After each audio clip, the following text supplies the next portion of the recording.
beneen bi ci des mooy Aziz Ndiaye baayam da koo gërëm avant muy génn àddina ndax man maa fekkee baayam ni ko lu sa maam daan def ma di ko def nga fukkam am nga sama ngërëm. bu fekkee doom ngërëm mu baayam mooy tax mu jariñu ci àddina kenn mënulaatee jariñu.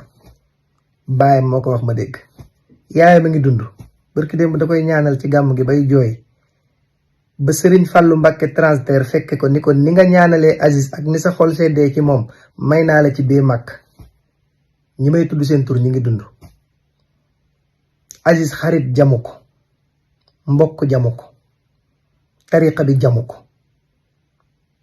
ku yëkkati 500 millions genn wàllu milliard joxe ko ci jumaay Seydil Hadji Malick bu Alaaji Malick di décorer ay njabootam du la bàyyi. tariqa jamu la, l'islam bi jamu la, këru diine yi jamu la. li nga ciy def bari na ku toog di ŋàppeeku defu ko, deful genn wàll gi. Miss Ndiaye di jigéen ju baax, di jigéenu sëykat. ñun li ñuy añ ci ceebu miis añuñu ko suñu ceebu jabar. li ñuy wax dañ koo xam. Aïssa Rassoul mii ngeen di wax di fen ku ne di inventé di wax may nañ ko nàngam. Aïssa Rassoul bañ koy takki man mii maa demoon, xaalis bi ci sama loxo lañ ko teg. mais lan ngeen ci xam bay wax? ku dul ñun ñi demoon mënoo cee wax dara. beneen bi ci des mooy problème bii du problème mu public, lii problème mu privé la. te noonu la amee ci seen kër bàyyi yéen ñi koy wax ak seen kër ndey yi. kër goo fi dugg am na problème, muy sunu kër muy kër keneen ak keneen. mais du ngeen lijjanti seen problème yooyu. Aziz kenn mënu koo sikkal. xaritam bu ko yàlla booleel teral na la teraanga ju nit fàng ñëpp di ko gis. man Aziz ma njëkk a wan yonent bi ak keneen ak keneen ak keneen. jàppee wuñu ko alal yàllaa ñu boole ñuy ànd ak moom. mais bu dëgg jotee dañ koy wax. man ku ma xam-xam ni dëgg fu mu ma fekk fa la may ba.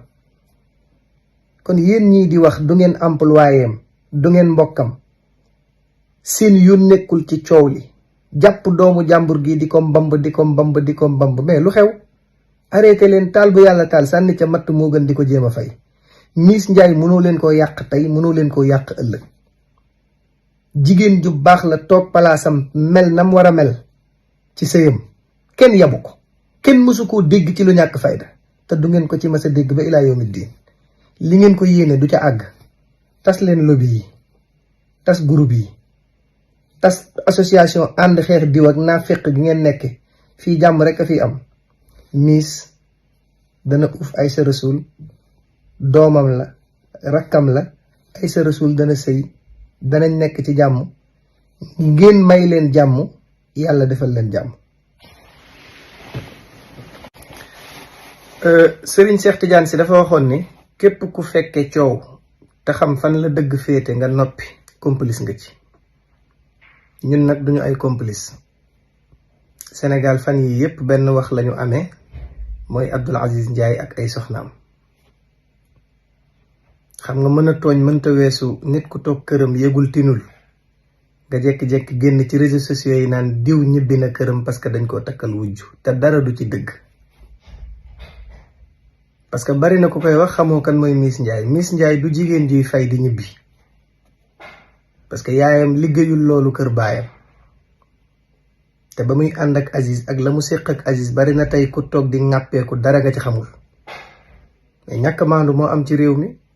beneen bi ci des maa ngi dégg ñu naan Aïssa Rassoul dafa ànd ak Aziz Makka nangam ak nangam doon nañ gisante Dubaay avant ñuy takkante.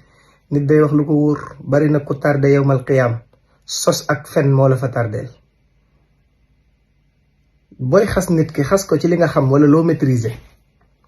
Aïssa Rassoul bi muy jóge Sénégal gii moog yaayam a ànd. umra lañ doon dem.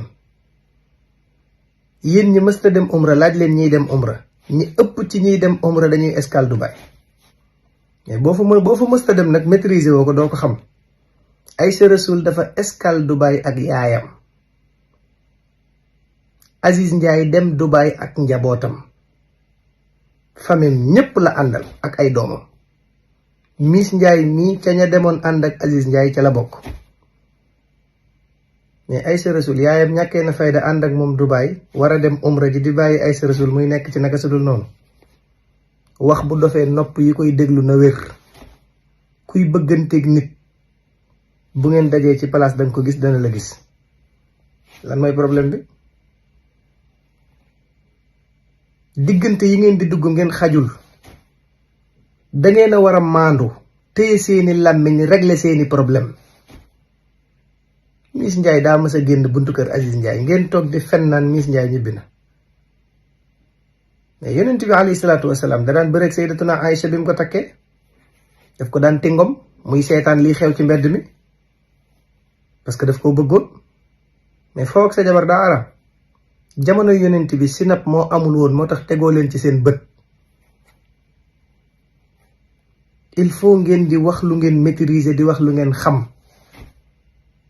te jéem a jàng maandu. mais mbir day xew ngeen bañ nit ki mbañeel gu yàgg bëgg cee profité. àdduna doxewul noonu. beneen bi ci des mooy Aziz Ndiaye ku koy jéem a raw bu yebu nga jéem koo raw yowmal xiyaam. mais àddinaam fii yàlla defar na ko. ku yebu ñaanal ko te yéene ko jàmm te jéem a am li mu am. jéem leen a teral seeni yaay ba seen yaay gërëm leen, seen baay gërëm leen. ñaar yi boo ko xasee am, bu àddina bi yépp xëyoon di la mbamb zéro. parce que ridallahi fii ridal walidayni. yi ngeen di wax dara du ci dëgg.